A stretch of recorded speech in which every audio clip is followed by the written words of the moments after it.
téléspectateurs, merci de votre aimable attention. Vous suivez votre émission Terrain d'entente.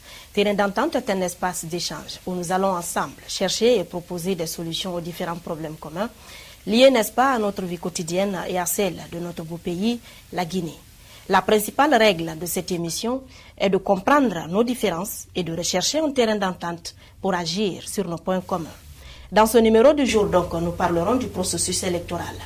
Où en est-on? Qu'est-ce qui reste à faire? Comment le faire? Pour en parler donc, nous recevons sur ce plateau de terrain d'entente Yaya Kane. Il est le directeur des opérations de la Commission électorale nationale indépendante. Monsieur Yaya, bienvenue à vous sur ce plateau de terrain d'entente. Merci. Également avec moi pour l'animation de cette émission, Nou Baldé, il est le directeur du journal de publication L'Observateur. Pour commencer donc, monsieur Yaya, je le disais tantôt, le processus électoral est en cours dans notre pays. Où en est-on aujourd'hui? Merci beaucoup, Ami, et merci à Search for Common Ground, qui est un partenaire sur la CENI en matière de communication. Pour comprendre où on est et où nous allons, il faut revenir légèrement en arrière, ce qui permettra d'expliquer que par endroits, la révision a été un peu poussive, mais qu'à cela ne tienne. Donc, on se souviendra que le 3 juillet a eu lieu un accord historique qui a vu l'ensemble de la classe politique guinéenne venir avec la CENI pour organiser ce processus. C'est à saluer, c'est vraiment historique. Jamais des élections législatives n'ont compté autant de partis. Ils sont au nombre de 33, je crois, aujourd'hui. Nous avons donc, à partir de cet accord, le du 4 au 7, élaboré, transformé le plan d'action en chronogramme opérationnel, qui a été publié par le rapporteur de la CENI le 8 juillet, transmis le 8 juillet au président, et le 10, le président a pris son décret convoquant le corps électoral pour le 24 septembre.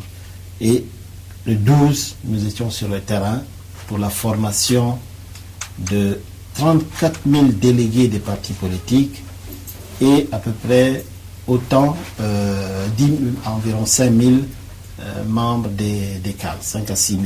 C'est une opération lourde. Nous avons déployé toutes les équipes afin que cette formation dite de proximité réussisse. Par endroit, tous les dispositifs n'étaient pas en place, c'est vrai. Par endroit, les délégués de partis politiques ne savaient pas où aller, dans quel cadre aller.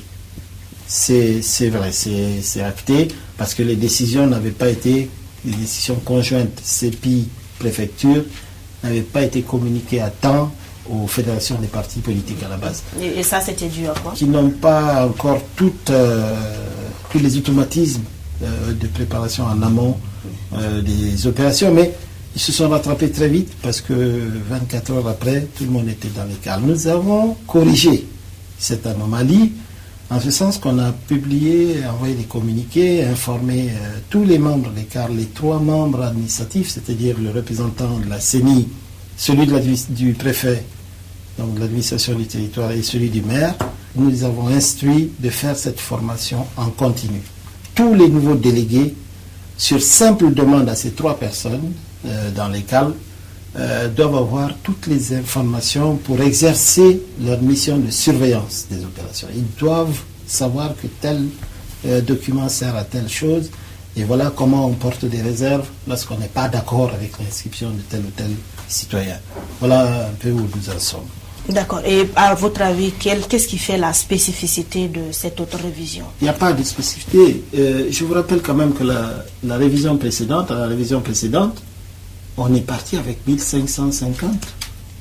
Jusqu'au bout, on était à peu près à 1600.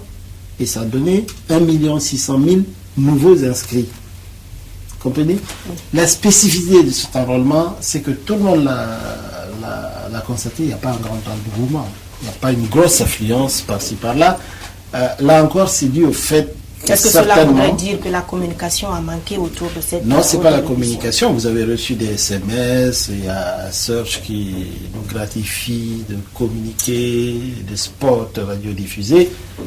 Et tout ça permet de mobiliser. Mais ce qu'on constate, c'est que encore une fois, la révision précédente avait ramassé le plus gros lot d'électeurs non enrôlés en 2010.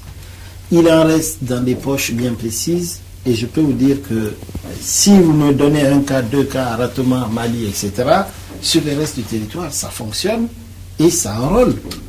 Ça enrôle. Mais on constate que beaucoup de gens viennent pour corriger les informations, pas pour s'inscrire. C'est-à-dire qu'ils se retrouvent sur la liste, il y a une correction sur leur nom et ils arrivent. Peut-être que là aussi, on n'a pas assez communiqué sur l'exploitation des listes qui sont affichées.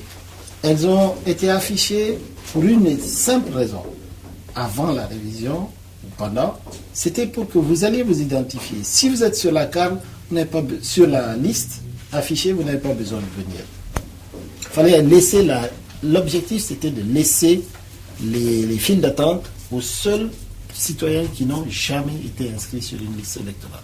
Et ceux de 2012, on en parle là, qui se sont inscrits en 2012, vous vous souviendrez qu'un des points de l'accord, c'était de leur demander de revenir, parce qu'on n'allait pas considérer la révision de 2012 comme bonne. Donc on a effacé ces enregistrements, on ne les a pas pris en compte, et donc ils étaient appelés à revenir. Donc c'est le lieu, encore une fois, de rappeler partout sur l'ensemble du territoire, tous ceux qui se sont enrôlés en 2012 doivent revenir se faire enrôler. Et qu'est-ce que vous faites de ceux qui s'enrôlent plus d'une fois? Il y a des gens qui s'enrôlent à l'intérieur, ici, quand ils arrivent. Ah oui, c'est une très bonne question. Hein. Je vous dis d'abord, la loi punit ces personnes qui le font sciemment. Vous avez deux catégories. Et vos machines n'arrivent pas à détecter. Les gens se disent qu'en 2010, les machines détectaient. Non, c'est faux. Vous avez l'enrôlement, non, excusez-moi, c'est fou. Non, mais c'est un débat entre ça, j'aime un peu... Non, ne revenez pas dessus parce que c'est un débat clos. Il y a eu des insuffisances par-ci, par-là. Ça fait l'objet de beaucoup d'encre. Aujourd'hui, nous sommes avec un système qui est encadré. Un doublon, c'est sur les empreintes de 10 doigts. On nous compare, et si nous avons à peu près les mêmes empreintes, on nous sort comme doublon. Ça peut arriver. D'accord? Eux, ils vont encore plus loin. Ils contrôlent l'image faciale. Et à la sortie, ils nous donnent une liste de doublons plus élevée que celle qui est faite ici.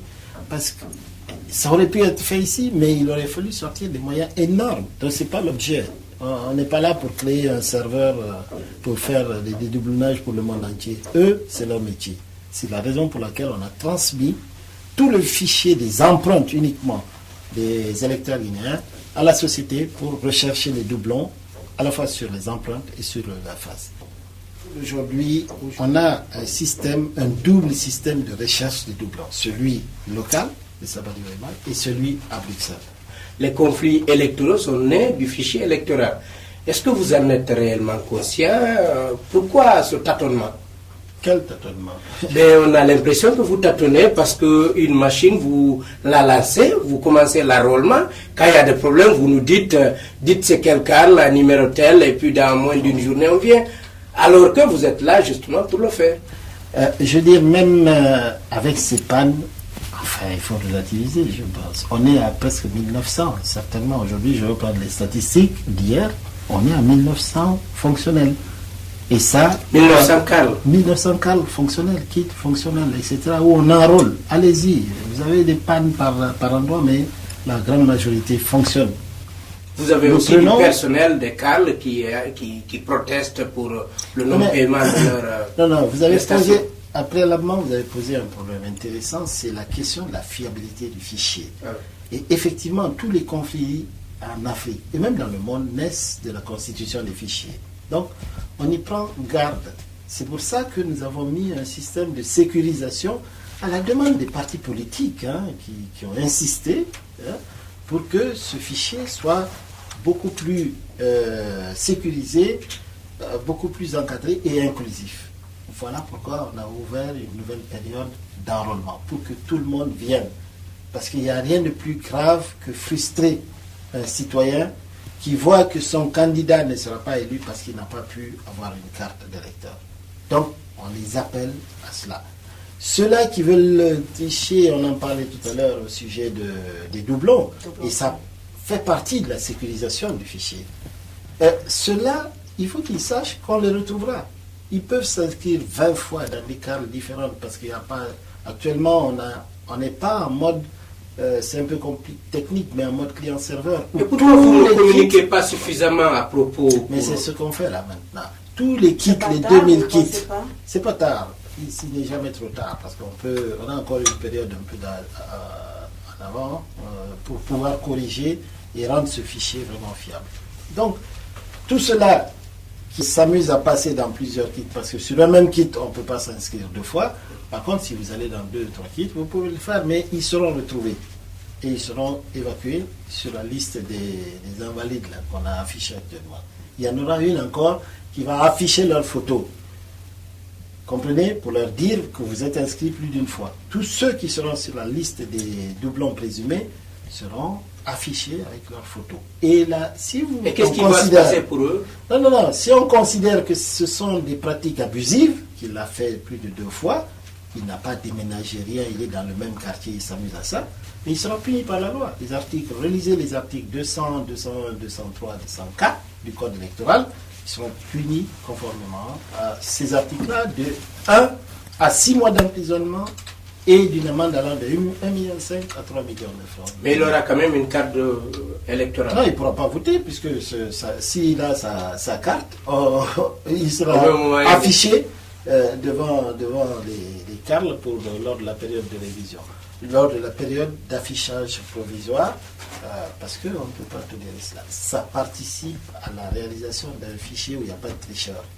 C'est ça. Oui. Parlez-nous de l'étape suivante après cette révision. Alors, quelle va être l'étape suivante? Voilà, il y a une autre catégorie qui permet d'avoir un fichier sécurisé et inclusif propre.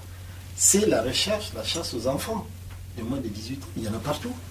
Et pourquoi vous les laissez se faire enrôler? Allez-y le dire aux membres des carles et aux délégués des partis politiques qui acceptent ça. Il faut qu'ils mettent des réserves fortes sur l'inscription de ces personnes. Parce que avant de vous inscrire, on remplit une fiche. Vous avez des enfants qui ne sont même pas capables d'écrire leur nom.